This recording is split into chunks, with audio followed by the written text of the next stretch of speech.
Assalamualaikum warahmatullahi wabarakatuh. Salam sejahtera bagi kita semua yang kami hormati di sini hadir. Saya didampingi oleh Pak Wamenlu, Pak Tata, Pak Wamenkyu, Pak Thomas Jumandono, kemudian juga hadir di sini Pak Duta Besar Indonesia untuk Afrika Selatan, Pak Wawan, dan Konjen Indonesia untuk Cape Town.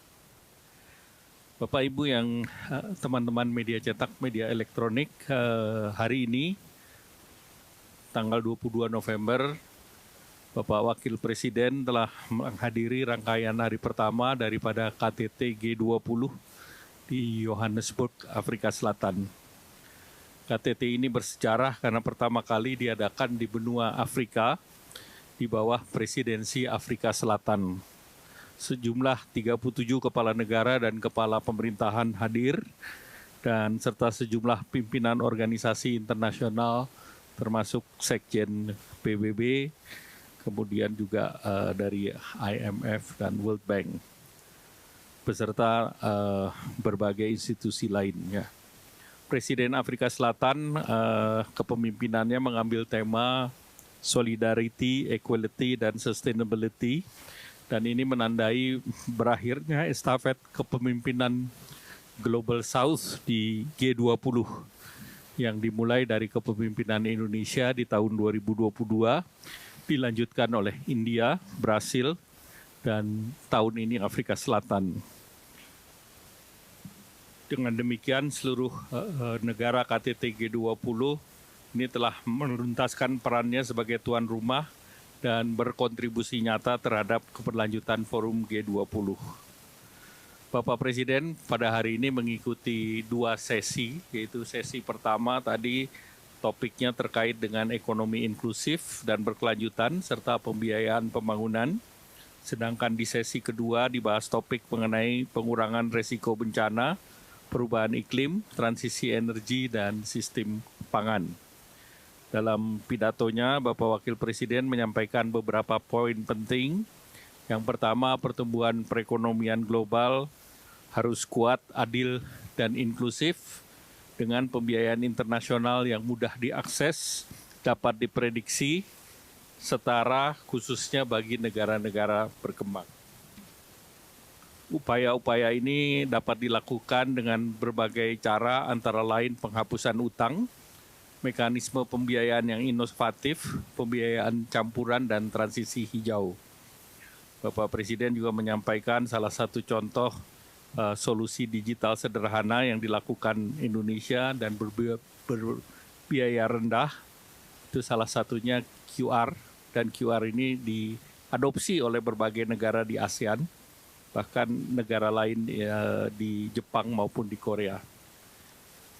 Bapak Wakil Presiden juga mendorong dimulainya dialog G20 mengenai ekonomi kecerdasan atau artificial intelligence dengan mempertimbangkan teknologi keuangan yang semakin maju. Dan kedua, menegaskan bahwa ketahanan pangan bukan hanya agenda ekonomi tetapi juga kebutuhan mendasar dan investasi strategis. Dalam kaitannya di dalam KTT ini tadi disampaikan juga dalam Leaders Report 720 juta penduduk dunia masih dalam kelaparan, dan program makan bergizi gratis bisa menjadi contoh nyata yang turut mendorong pemanfaatan produk lokal, pemberdayaan petani, peternak, serta perluasan kegiatan ekonomi yang supply chain-nya bisa mencapai ke seluruh pelosok Indonesia. Kemudian juga dibahas terkait dengan pengurangan risiko bencana dan sebagai bagian dari strategi pembangunan Indonesia yang merupakan negara kepulauan yang berada di dalam Ring of Fire atau cincin api Pasifik yang menghadapi berbagai banyak tantangan bencana. Bapak Wakil Presiden juga menggarisbawahi bahwa bencana tidak hanya bersifat alamiah, tetapi sebagian adalah tindakan dari manusia itu sendiri. Dan kita lihat apa yang terjadi di Gaza, Ukraina, Sudan, Sahel, dan banyak wilayah lain. Berbagai peristiwa ini menegaskan perlunya penempatan kemanusiaan di pusat tata kelola global dan mendorong G20 sebagai teladan. Teman-teman yang saya banggakan. Apa yang disampaikan oleh Bapak Wakil Presiden diperkuat oleh negara lain, baik Afrika Selatan yang menutup rangkaian kepemimpinan Global South dengan menekankan pentingnya ruang lebih besar bagi benua Afrika. Afrika ini dianggap sebagai benua masa depan dengan pertumbuhan cepat, potensi strategis yang mendukung industrialisasi, pembangunan berkelanjutan, dan stabilitas ekonomi global. Apa yang dimulai Indonesia di kepemimpinan di tahun 2022 kini dilanjutkan oleh Afrika Selatan, terutama mendorong inklusivitas, memperkuat peran Global South dalam tata kelola ekonomi global, dan memastikan forum G20 mewakili kepentingan dari seluruh bangsa. Teman-teman media, di sela-sela G20, Bapak Wakil Presiden juga menghadiri MIKTA Leaders Gathering bersama pemimpin dari Meksiko, Korea Selatan, Turki, dan Australia. Di kesempatan ini juga Indonesia menyampaikan selamat dan terima kasih atas kepemimpinan Korea Selatan di MIKTA tahun ini, dan tahun depan akan dipimpin oleh Australia. Selanjutnya, Bapak Wakil Presiden dalam KTT G20 juga mengisi pertemuan bilateral, diadakan pertemuan pull aside antara lain dengan PM Ethiopia, PM Vietnam, Presiden Angola yang juga chair daripada African Union, Presiden Finlandia, Dirjen World Trade Organization, dan Sekjen UNCTAD.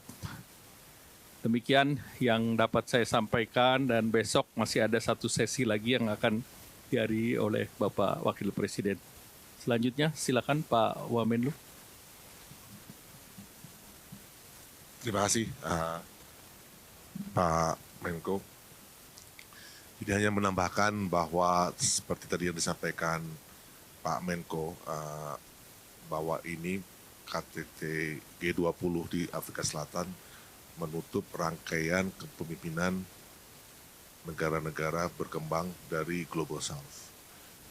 Dan ini dengan ini menunjukkan bahwa Global South tidak saja menjadi penonton dalam tata kelola global, khususnya di bidang ekonomi, tapi juga menjadi co-driver, bahkan juga menjadi penentu. Hal ini bisa dilihat dari hasil Leaders Declaration yang disepakati, yang halamannya cukup panjang kali ini, tapi juga memuat banyak sekali isu-isu yang menjadi kepentingan negara berkembang. Seperti halnya terkait dengan penanganan hutang, isu-isu terkait dengan disaster risk reduction, tantangan terhadap global financial international system, itu juga menjadi perhatian. Nah, selanjutnya juga yang menjadi penting di sini bahwa salah satu langkah yang diambil oleh oleh Presiden G20, Ketua G20 tahun ini adalah melakukan review terhadap peran G20 selama 20 tahun terakhir. Jadi G20 20 at 20. Nah, ini di sini dilihat apa yang menjadi kekuatan G20 selama 20 tahun terakhir dan apa yang menjadi tantangan G20 dalam 20 tahun terakhir. Ini diharapkan dapat membantu Ketua G20 selanjutnya untuk menentukan arah G20 ke depan. Mungkin itu yang saya bisa tambahkan. Dari pertemuan bilateral tadi disampaikan oleh Bapak Menko bahwa ada 6. Nah, yang pertemuan bilateral itu umumnya membahas bagaimana kita bisa meningkatkan kerjasama bilateral antara negara-negara yang ketemu oleh Bapak Wakil Presiden hari ini. Yang menarik adalah beberapa negara Afrika yang sengaja minta ketemu karena mereka ingin meningkatkan hubungan kerjasama ekonomi. Di sini hal-hal yang menjadi perhatian mereka justru untuk mendorong kerjasama di bidang seperti pertanian, agriculture. Tadi seperti dengan Angola, mereka ingin belajar untuk di sektor pertanian, seperti untuk justru untuk kopi, untuk kakao, untuk palm oil. Jadi bukan saja terkait dengan hal-hal yang ekonomi yang bersifat lebih maju, tapi justru yang fundamental basics. Nah itu yang satu hal yang menarik. Dan tadi juga selain Angola juga ada Ethiopia yang juga meminta hal yang serupa. Mungkin itu Bapak Menko yang kami bisa tambahkan. Terima kasih. Terima kasih Pak Wamenkyu. Terima kasih Pak Menko. Selamat malam rekan-rekan media. Selamat pagi rekan-rekan media yang di tanah air. Sebenarnya saya tidak terlalu menambahkan apa-apa karena kalau dari sektor keuangan yang namanya finance track atau jalur keuangan itu sudah diselesaikan sebelum leaders meeting yang kita lakukan hari ini. Namun saya ingin tekankan saja seperti tadi ditekankan juga oleh Pak Menko, tadi Pak Wakil Presiden sangat menekankan isu-isu yang menyangkut pembiayaan internasional. Ini juga sudah dibicarakan sebelumnya dan intinya negara-negara berkembang dan tentunya Indonesia sangat menekankan pembiayaan yang adil, khususnya bagi negara berkembang, dan itu ditekankan lagi hari ini. Saya rasa itu aja Pak Menko dari saya. Terima kasih. Baik, terima kasih. Ada pertanyaan mungkin? Kalau tidak terlalu pagi di Jakarta atau di sini.